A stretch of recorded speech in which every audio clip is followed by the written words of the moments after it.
Hello friends, नमस्कार, जय जगन्नाथ। आपण मन समस्त को शरत एजुकेशन स्वागत। आज आम cost accounting part two class two आम आज टू स्टार्ट है। ये सेकेंड क्लास रही इंट्रोडक्शन टू कॉस्ट अकाउंटिंग देखा। एबे आपण मानक कॉस्ट अकाउंटिंग थ्योरी क्लास 3-4 गुणा चलो, कारण थ्योरी आमको आगे जाना जरूरी। ओके, आपण मैंने धैर्यर सहित शुणु मु कौन कहूँ, तेणुक आपण मानकर निश्चित काम लगे। जदि आपण मानकर एसएसबी पीजीटी बुक नवाक चाहते तार कस्ट रहा 740 रही नंबर 9861223439 कंटाक्ट करूँ। आपण मैंने पेमेंट करेंगे, आप पोस्टाल एड्रेस शेयर करेंगे। पोस्टाल एड्रेस इमिडिएट जो दिन पेमेंट करेंगे से दिन हो कि नेक्स्ट दिन आपण पाक बहीटा पार्सल हो, नेक्स्ट 4-5 दिन भितर आपण मैंने बही पाइबे। ओके, पीजीटी कॉमर्स बही। ओके, देखो आज टॉपिक है इंट्रोडक्शन टू कॉस्ट अकाउंटिंग। आज टॉपिक है introduction to cost accounting. First आम आज वीडियो कौन पढ़ा, हिस्टोरिकल बैकग्राउंड देखा, तापर इन इंडिया से केमती आसला, factors leading to growth of cost accounting. Next देखा की टर्म्स देखा, तापर scope of cost accounting, objective of cost accounting and significance. ये जिनस देखा, आदि टाइम हुए रिलेशन विथ अदर ब्रांचेस भी देखीदे। ये थ्योरी टर्म कहीं पढ़ा दरकार, कारण एवं यूजीसी नेट हो कि अलग सब्जेक्ट एग्जाम हो, बेसिकली गुणा थ्योरी उपर बेसी फोकस कर बुझिपार। फास्ट हिस्टोरिकल बैकग्राउंड कौन कौच, 15th सेंचुरी बेलू आम पाखे कौन ना कि सिस्टम माने एकाउंट्स कौन सी फॉर्मर सिस्टम पाखे नाला। जमीक ओनली हेतु बाटर सिस्टम ही चलता। कौन चलता? ओनली बाटर सिस्टम चलता। तापर ठीक पूरा लास्ट एंडिंग पॉइंट रे जमीक 1494 जो 1494 देखुच 1494 यही टाइम रे लुका पासिओली इटली जड़े से मैथमेटिशियन थे, से कि आमको डबल एंट्री सिस्टम देते नहीं कि डबल एंट्री सिस्टम लुका पासिओली देते केबे 1994 देते, जहाँकि से ये अकाउंटिंग ही आरंभ होता आमर। ता पूर्व आमर कौन चलता? बाटर सिस्टम चलता। बुझिपार। ये अकाउंटिंग जो आमर फाइनेंशियल अकाउंटिंग जो स्टार्ट है, माने डबल एंट्री स्टार्ट है, तापर फाइनेंशियल अकाउंटिंग स्टार्ट है। तापर नेक्स्ट आमर कौन आसला? कॉस्ट अकाउंटिंग आसला। कॉस्ट अकाउंटिंग जो नेक्स्ट आसला माने देख, आमर जो 14th सेंचुरी गला, 15th गला, 16th गला, 17th 18th सेंचुरी बेलू आमर कौन होता ना, आम प्रकार से आमर विभिन्न वर्ल्ड वाइड इंडस्ट्रियलाइजेशन स्टार्ट होता नहीं कि इंडस्ट्रियलाइजेशन जेहतु स्टार्ट है, से आमर कॉस्ट कॉन्सेप्ट आसवाक आरंभ होता।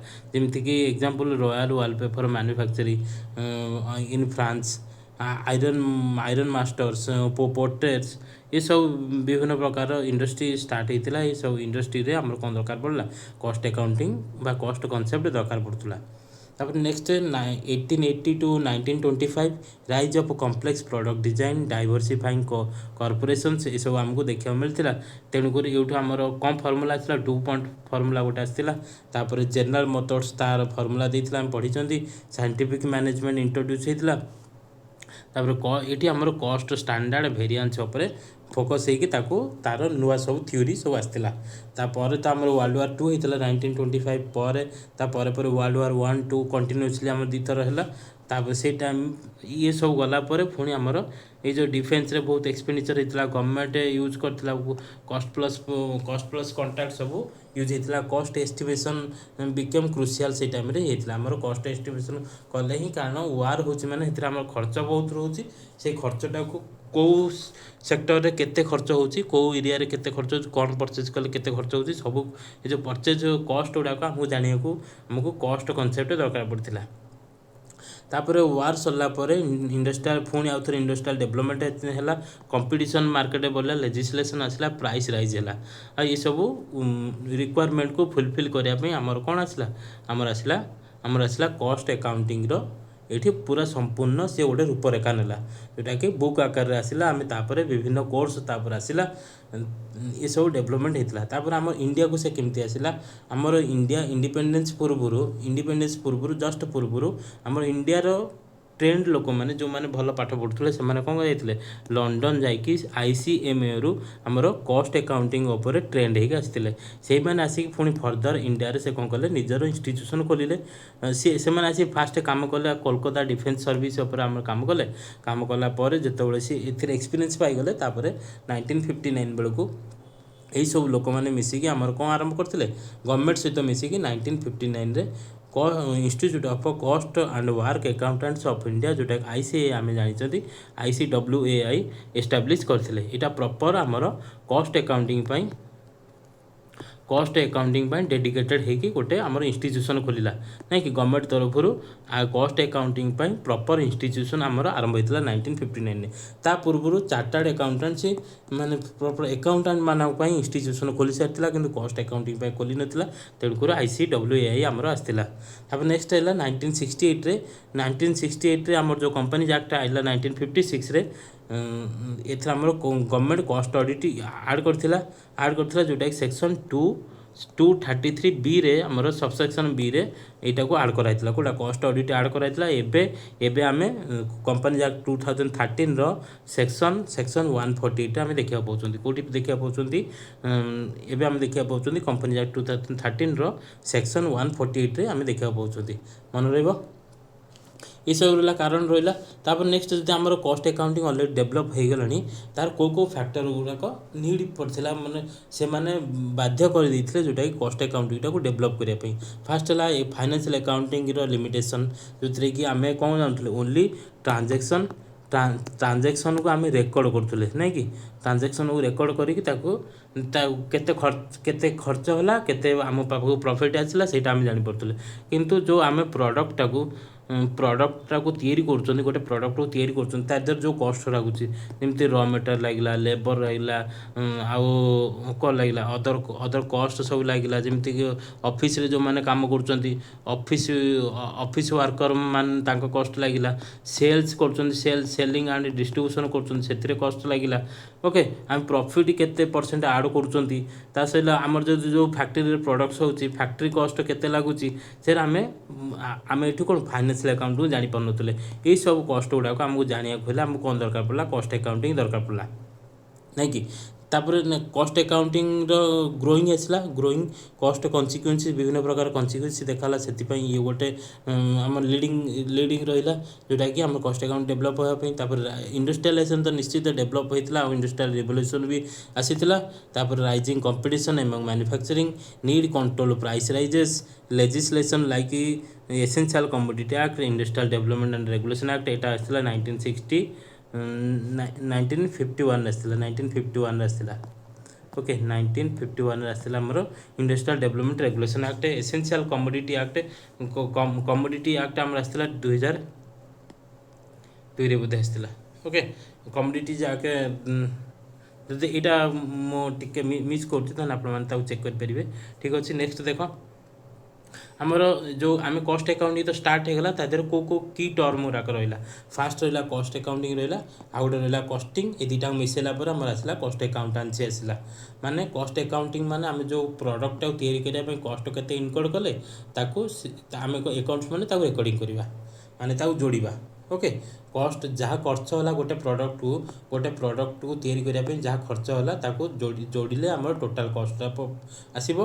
टोटाल कॉस्ट आसले आम प्रॉफिट जोड़ी सेल्स कर ना कि सेल्स कर को आमको जाना गले कॉस्ट अकाउंटिंग आसला जमी cost accounting for the cost involving जो कॉस्ट इनवॉल्व होकर रहा माने क्लासीफाई करदे प्रॉपर डिस्ट्रीब्यूशन करदे रेकर्डिंग करवा आलोकेट करवा एनालिसिस करवा माने कौन हो देख आमर जो प्रोडक्ट रहा जो प्रोडक्ट रहा तार किसी प्राइम कॉस्ट रोचे जोटा कि प्राइम कॉस्ट रोचे जमीक डायरेक्ट लेबर रहा डायरेक्ट मटेरियल रहा डायरेक्ट एक्सपेंसेस रहा एरा कौन रोचे एरा हूँ डायरेक्ट किसी प्राइम कॉस्ट रहा तापर प्राइम कॉस्ट जी किसी अच्छे किसी प्राइमरी कॉस्ट है किसी सेकेंडरी कॉस्ट हम जोटा कि आमर जो फैक्ट्री आमर प्रोडक्शन होची तार फैक्ट्री कॉस्ट जाना फैक्ट्री कॉस्ट केमी जाना फैक्ट्री कौन कौन होची फैक्ट्री फास्ट लाइटिंग होची तापर ताको फुएल किसी लगुच तार सुपरवाइजर अच्छा से आमर कौन वाटर कनेक्शन अच्छी माने जो କ'ଣ ଆଉ କିଛି ଲେବର ଲାଗୁଛି, ଯେମିତିକି ଇନଡାଇରେକ୍ଟ ଲେବର କିଛି ଲାଗୁଛନ୍ତି, ସେଠି ଆଉ କ'ଣ କହୁଛି ଯେ ଫ୍ୟାକ୍ଟ୍ରିର ମେଣ୍ଟେନାନ୍ସ ଲାଗୁଛି। ଓକେ, ଫ୍ୟାକ୍ଟ୍ରି ମେଣ୍ଟେନାନ୍ସ କଷ୍ଟ ଲାଗୁଛି। ତାପରେ ଏମିତି ବିଭିନ୍ନ ପ୍ରକାର କଷ୍ଟ ଲାଗୁଛି ଯେଉଁଟାକି ଆମର ଫ୍ୟାକ୍ଟ୍ରିରେ ଲାଗିଥାଏ। ଏଇ ପର୍ଟିକୁଲାର ଟର୍ମ ଅନୁଯାୟୀ ଆମେ କ'ଣ କରିପାରିବା, ଆମେ ଜାଣିପାରିବା କ'ଣ କଷ୍ଟ ଜାଣିପାରିବା। ଯଦି ସେଇଟା କ୍ଲାସିଫାଏ ଟର୍ମ ଅନୁଯାୟୀ ଆମେ କ'ଣ କ୍ଲାସିଫାଏ କରିଦେଲେ, କ୍ଲାସିଫାଏ କଲା ପରେ ତାକୁ ରେକର୍ଡ଼ କଲେ, ତାକୁ ସିଷ୍ଟମ୍ ୱାଇଜ୍ ଆମେ ରେକର୍ଡ଼ କଲେ। ଯେମିତିକି ଗୋଟେ ଆମେ କ'ଣ କରୁଛନ୍ତି, ଫାଷ୍ଟ ପ୍ରାଇମେରୀ କଷ୍ଟ ବାହାର କରୁଛନ୍ତି, ତାପରେ ଫ୍ୟାକ୍ଟ୍ରି କଷ୍ଟ ବାହାର କରୁଛନ୍ତି, ତାପରେ ଅଫିସ୍ ଆଡ଼ମିନିଷ୍ଟ୍ରେଟିଭ୍ କଷ୍ଟ ବାହାର କରୁଛନ୍ତି, ତାପରେ ଆମର ସେଲିଂ ଆଣ୍ଡ ଡିଷ୍ଟ୍ରିବ୍ୟୁସନ୍ କଷ୍ଟ ବାହାର କରୁଛନ୍ତି, ତାପରେ ଫାଇନାଲ୍ କଷ୍ଟ ଆମର ବାହାରୁଛି, ନାଇଁ କି? ଏମିତି କ'ଣ କଲେ, ଏମିତି କ୍ଲାସିଫାଏ ପ୍ରଡ଼କ୍ଟକୁ ବିଭିନ୍ନ ଡିପାର୍ଟମେଣ୍ଟ ୱାଇଜ୍ ଆମେ କ'ଣ କଲେ, କ୍ଲାସିଫାଏ କରିଦେଲେ। କ୍ଲାସିଫାଏ କଲା ପରେ ଆକୁ ରେକର୍ଡ଼ିଂ କରିବା, ମାନେ ପ୍ରାଇମ୍ କଷ୍ଟରେ ଯେମିତି direct labour, direct material, direct expense ରହିଲା, ତାକୁ ରେକର୍ଡ଼ିଂ କରିବା। ସେମିତି ଫ୍ୟାକ୍ଟ୍ରି କଷ୍ଟ ରେକର୍ଡ଼ିଂ କରିବା, ଅଫିସ୍ ଆଡ଼ମିନିଷ୍ଟ୍ରେଟିଭ୍ କଷ୍ଟ ରେକର୍ଡ଼ିଂ କରିବା, ସେଲିଂ ଆଣ୍ଡ ଡିଷ୍ଟ୍ରିବ୍ୟୁସନ୍ କଷ୍ଟ ରେକର୍ଡ଼ିଂ କରିବା, ଫାଇନାଲ୍ କଷ୍ଟ କେତେ ହେଲା ସେଟା ରେକର୍ଡ଼ିଂ କରିବା। ସବୁ ଯାକ ରେକର୍ଡ଼ କଲେ। ରେକର୍ଡ଼ କଲା ପରେ ପ୍ରତି ଟର୍ମ ଅନୁଯାୟୀ ଆମେ କ'ଣ କଲେ, ତାକୁ ଆଲୋକେଟ୍ କେତେ କେଉଁ ମାନେ ଡାଇରେକ୍ଟ ଲେବରର ଟଙ୍କାଟା କେତେ, ଡାଇରେକ୍ଟ ମେଟେରିଆଲ୍ର ଟଙ୍କାଟା କେତେ, ଡାଇରେକ୍ଟ ଏକ୍ସପେନ୍ସର କେତେ ଟଙ୍କା ଲାଗିଛି, ସବୁ ଯାକ ପଇସା ଗୁଡ଼ାକ ଫାଇନାନ୍ସିଆଲ୍ ଟର୍ମରେ ତାକୁ କ'ଣ କଲେ, ଆଲୋକେଟ୍ କରିଦେଲେ। ତାପରେ ଲାଷ୍ଟକୁ ପ୍ରତି ସେକ୍ସନ୍ ୱାଇଜ୍ ଆମେ କ'ଣ କରିବା, ତାକୁ ଆନାଲିସିସ୍ କରିବା। କ'ଣ କରିବା, ପ୍ରତି ସେକ୍ସନ୍ ୱାଇଜ୍ ଆନାଲିସିସ୍ କରିବା। ଆନାଲିସିସ୍ କଲେ ଆମେ ଜାଣିପାରିବା ପ୍ରତି ସେକ୍ସନ୍ରେ କେତେ ଏକ୍ସପେଣ୍ଡିଚର୍ ହେଇଛି, ନାଇଁକି? ଆମେ ଆସର୍ଟନ୍ କରିପାରିବା, କଷ୍ଟ ପର୍ ୟୁନିଟ୍ ଆମେ ଜାଣିପାରିବା। ତାପରେ ତାକୁ ନେଇକି ଡିସକ୍ଲୋଜ୍ କରିପାରିବା, ଆମେ ତା'ର ଗୋଟେ ପ୍ରପର୍ ଷ୍ଟ୍ରକ୍ଚର୍ ବନେଇପାରିବା, ଯେଉଁଟାକି ଆମେ କ'ଣ କୁହନ୍ତି, ସେଇ ଷ୍ଟ୍ରକ୍ଚରଟାକୁ ଆମେ କୁହନ୍ତି କଷ୍ଟ ସିଟ୍ କୁହନ୍ତି। ଓକେ, କଷ୍ଟ ସିଟ୍ରେ ଆମେ ଏଇସବୁ ଟର୍ମ ଗୁଡ଼ାକ ଆମେ ଦେଖିବାକୁ ପାଆନ୍ତି, ନାଇଁ କି? ଭଲସେ ଜାଣିଛ ସମସ୍ତେ ଏସବୁ ଜିନିଷ ଦେଖିବା ପାଇଁ। ତାପରେ ନେକ୍ସଟ ପ୍ରୋଭାଇଡ଼, ଏଇ ଯେଉଁ ଡାଟା ଗୁଡ଼ାକ ପାଇଲେ ଆମର କ'ଣ ସେ ହେଲ୍ପ କରିବ, ଆମେ କଷ୍ଟ କଣ୍ଟ୍ରୋଲ କରିପାରିବା। କଷ୍ଟ କଣ୍ଟ୍ରୋଲ ପାଇଁ ଗାଇଡାନ୍ସ ଦେଇପାରିବା। ଫ୍ୟୁଚର ପାଇଁ ଫ୍ୟୁଚର ପ୍ରଡକ୍ସନ୍ ପାଇଁ ବଜେଟିଂ କରିପାରିବା। ଭେରିଆନ୍ସ ଆନାଲିସିସ୍ କରିପାରିବା। ଡିସିସନ୍ ମେକିଂ ନେଇପାରିବା। ଯେମିତି ଭେରିଆନ୍ସ ମାନେ ମନେକର ଆମର 1 ଇୟର୍ ଭିତରେ ଆମର ଯେଉଁ ପ୍ରଡ଼କ୍ଟ ଆମେ ମେଟେରିଆଲ୍ କିଣୁଛନ୍ତି, ସେ ମେଟେରିଆଲକୁ କିଣିବା ପାଇଁ ଆମକୁ ଧର 5 ଥର ବର୍ଷରେ 5 ଟାଇମ୍ସ ଆମେ ପରଚେଜ୍ କରୁଛନ୍ତି, ବୁଝିପାରିଲେ କି? 5 ଟାଇମ୍ ଫାଷ୍ଟ ଥର ଗଲାବେଳକୁ ଧର ସେଇ ଗୋଟିଏ ମେଟେରିଆଲ ୟୁନିଟ୍ ଅଛି 100 ଟଙ୍କା ଅଛି, ନେକ୍ସଟ ସେକେଣ୍ଡ ଥର ଗଲାବେଳକୁ ସେଟା 110 ଟଙ୍କା ହେଇଯାଇଛି। ତାମାନେ କ'ଣ ହେଉଛି, ଏଠି କ'ଣ ହେଉଛି, ଭ୍ୟାରି କରିଗଲା, ମାନେ ପ୍ରାଇସ୍ଟା ଭ୍ୟାରି କଲା କି ନାହିଁ, ସେମ୍ ୟୁନିଟ୍ର କଷ୍ଟଟା 10 ଟଙ୍କା ଏଠି ବଢ଼ିଯାଇଛି। ଯେହେତୁ ବଢ଼ିଯାଇଛି ମାନେ ଭ୍ୟାରିଆନ୍ସ ଆସିଲା, ଗୋଟେ ଭ୍ୟାରି କଲା, ସେଇଟା ହେଉଛି ଯେଉଁ ସେକ୍ଟରଟା ଭ୍ୟାରି କରିବ ସେଗୁଡ଼ା ଆମେ କ'ଣ କରିବା, ଭ୍ୟାରିଆନ୍ସ ଆନାଲିସିସ୍ କରିପାରିବା। ଯେତେବେଳେ ଆମେ କଣ୍ଟ୍ରୋଲ କରିପାରୁଛନ୍ତି, ଗାଇଡାନ୍ସ ଦେଇପାରୁଛନ୍ତି, ବଜେଟିଂ କରିପାରୁଛନ୍ତି, ଭ୍ୟାରି କରୁଥିବା ଆମାଉଣ୍ଟଟାକୁ ବାହାର କରିପାରୁଛନ୍ତି, ସେଇସବୁ ଯେତେବେଳେ ତାକୁ ଆମେ ପ୍ରପର ଡିସିସନ୍ ନେଇପାରିବା। ଓକେ, ये कस्ट अकाउंटिंग मीनिंग बुझिल। नेक्स्ट देख कस्टिंग माने है टेक्निक आउ मेथड्स जोटा कि आम मेथड लगेगा, बुझीगला मेथड। ओके, टेक्निक लगेगा, किसी प्रोसेस लगेगा कस्ट को आसर्टन करने।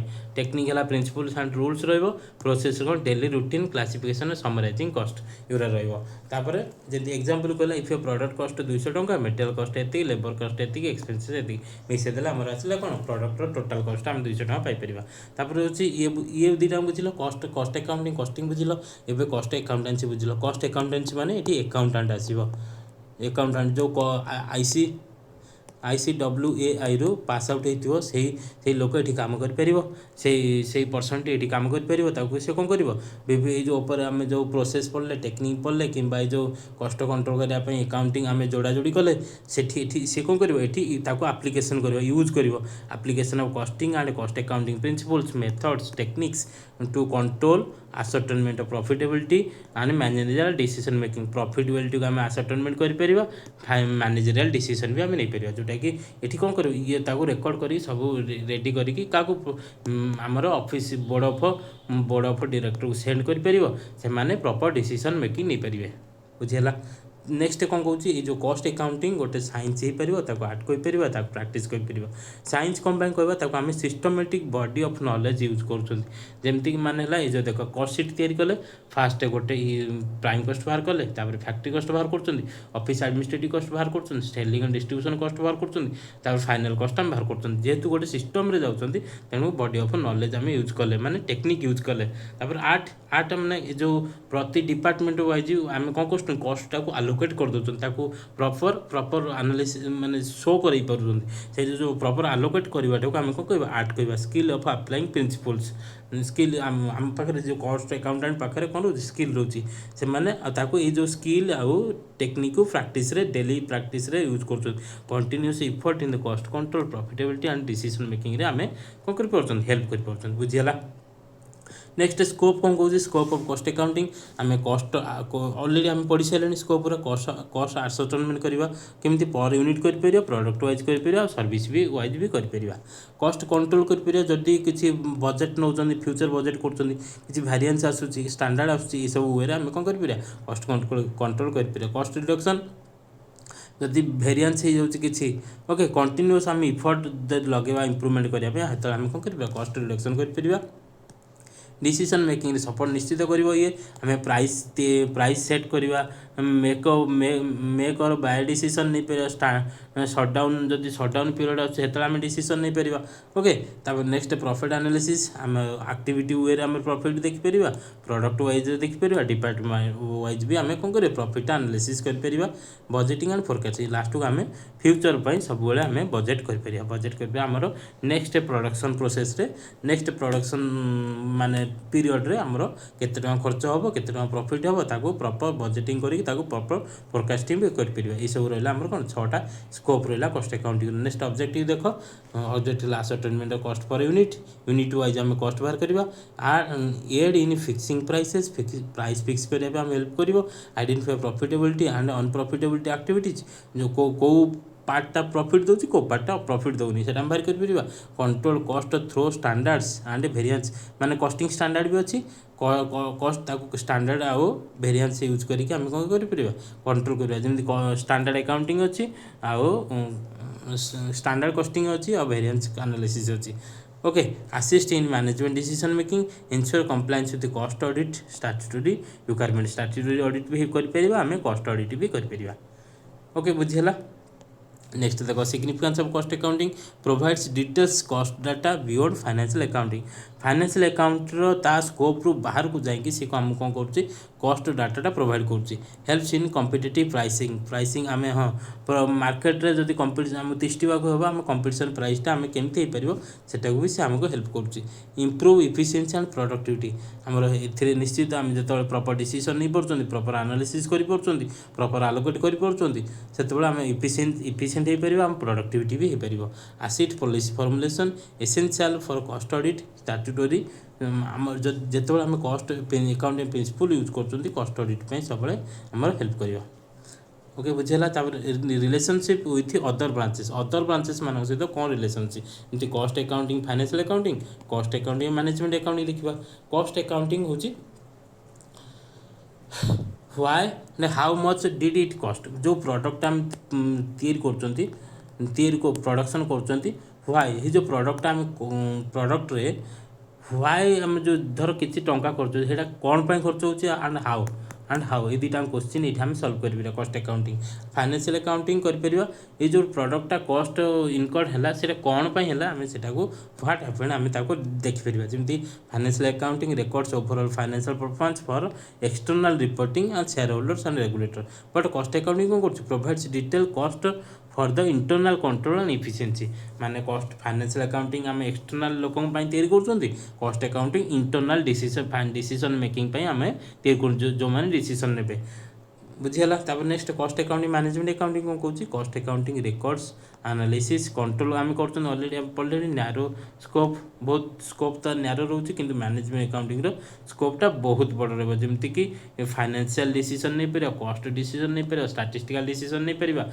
प्लानिंग कर कंट्रोल कर डिसीजन वाइडर स्कोप बहुत आहरी भी मैनेजमेंट पाखे सब प्रकार इनफॉरमेशन जो आसी से बहुत प्रकार डिसीजन नहीं पार जमती कि ये आम कौन कर how much did it cost accounting बेले गोटे प्रोडक्टर कॉस्ट केते सेटा आम जानूँ मैनेजमेंट अकाउंटिंग कौन what should management do next जदि यहाँ आम जापर कॉस्ट केते खर्च हम जापर ये मैनेजमेंट काम हूँ कौन से केमती से मैनेज कर बुझीगला कॉस्ट अकाउंटिंग माने ascertainment and control cost costing है technique and finding of cost accounts है science art practice applying cost and cost accounting for the decision making बुझीगला ये पार्टा सरीगला नेक्स्ट पार्ट रे कॉस्ट अकाउंटिंग फाइनेंशियल अकाउंटिंग एरा डिफरेंसटा देखा नेक्स्ट वीडियो रे ता सहित आम आरंभ करवा कौन आरंभ करवा स्कोप ऑफ ऑलरेडी आम देख सारे ओके ठीक अच्छे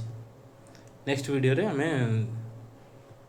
कौटा देखा लिमिटेशन देख सारे कॉस्ट ऑडिट ओके ये जिनटा को आम नेक्स्ट वीडियो देखा थैंक यू जय जगन्नाथ।